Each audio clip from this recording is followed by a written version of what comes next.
Hi friends, welcome to week 4 of Inklings. This week we are going to learn about the plot roller coaster. So let's get started.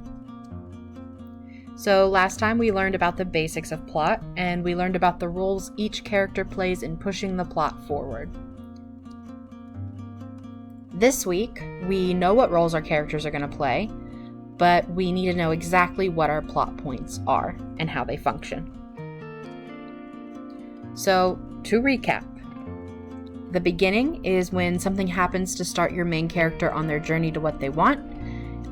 In the middle, your character goes on their journey, bad things happen, the villain throws up roadblocks in their way, and then in the end, your character makes it through anyway and gets what they want in the end. So, let's look at roller coasters. So, this is a roller coaster ride. You see how there are lots of twists and turns and ups and downs. It would be kind of boring if the roller coaster just went straight and flat for the entire time you were on it. There would be no reason to scream and nothing exciting going on, right? It's the same with a story. You have to go up and down, twists and turns, and have things happen to your characters to make it interesting. So we're going to use that roller coaster model, and we're going to look at what happens in a story. So in this model, we have the beginning. We have an exciting event that happens to kick off the story. We have the rising action, climax, the falling action, where everything gets crazy for a minute, and the end. So we're going to apply that to our Little Red Riding Hood story we've been using all semester and see where those plot points fit in. So the beginning. The beginning tells your reader what kind of story they're reading. So think about Little Red Riding Hood. The story is set up by Little Red's mom telling her that she needs to take her basket of goodies to Grandma, but she has to be careful of the big bad wolf. So already we know, something is going to happen. Do we think it's going to be a nice, pleasant story about a girl spending time with her grandma, or is something going to happen with this wolf guy, and it turns into a story about how the little girl gets away from the wolf? You set up your story in the beginning by giving your reader clues about what's going to happen. The thing that really starts your story, though, is the exciting event. It's where your action starts and your story's set in motion. So what's the exciting event in Little Red Riding Hood? Red meets the wolf in the forest, and from that point we know that the wolf is up to no good.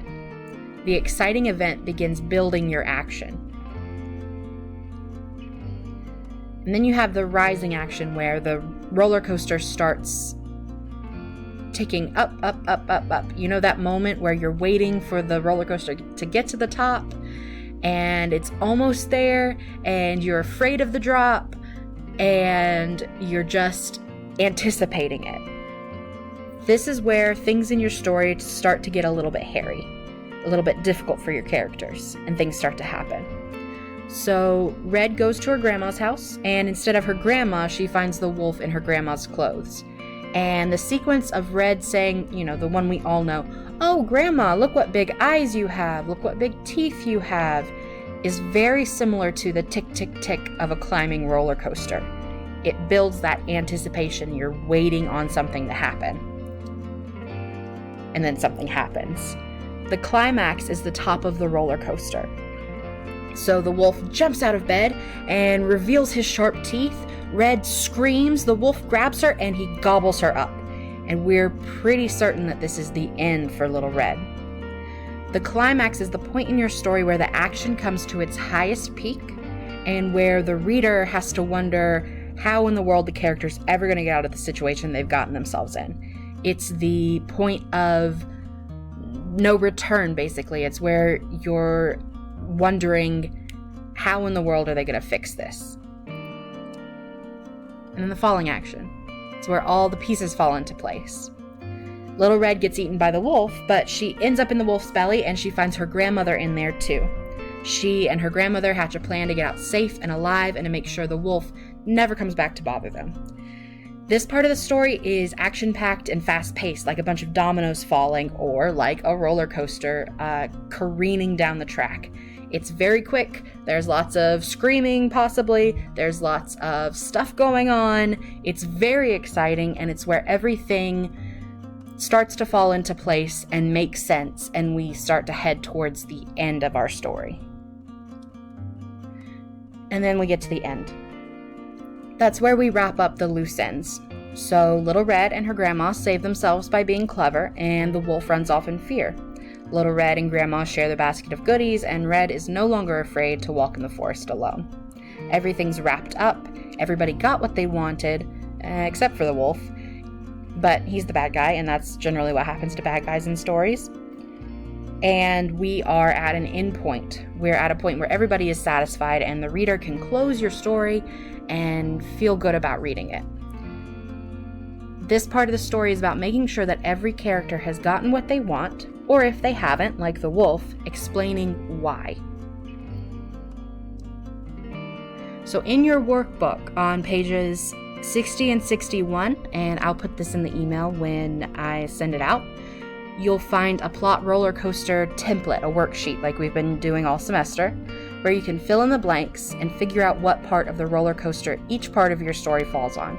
So think about your characters and what they want, how they get there. You can use your plot worksheet and your character worksheets to help you and look back at them. And basically you want to make a puzzle out of your story and fit the pieces into the different parts of the roller coaster. What part of the story, really kicks it off and is your exciting event? What parts are your rising action that's leading up to that climax where, you think everything's going to go wrong and you don't know how they're going to get out? And what parts of the story, tie up all your loose ends and head down to that ending? And how do you want it to end? Do you want your characters to get what they want? How do they get that? How do they get there? That's what you're really going to try and figure out. So play around with that worksheet, and it may take a couple of tries to fit everything in perfectly, and that's okay. Sometimes you're making a worksheet or a plot sheet, and your character says, no, I don't think I'd do that, and you have to start from scratch, and that's okay too. That's why we're doing all of this before we start writing. So next time, we are going to look at setting, but also next time, we'll be into November, which means we'll be into National Novel Writing Month, and we'll be really writing our story. I haven't set any word count goals. I'm letting you guys figure out, what you would like to write, how long you want your story to be. It's up to you guys. But in November is when we really start, putting our pen to paper and writing together. So make sure to check the National Novel Writing Month website that we have. It'll also be in the email. And have fun writing. And I'll see you next time.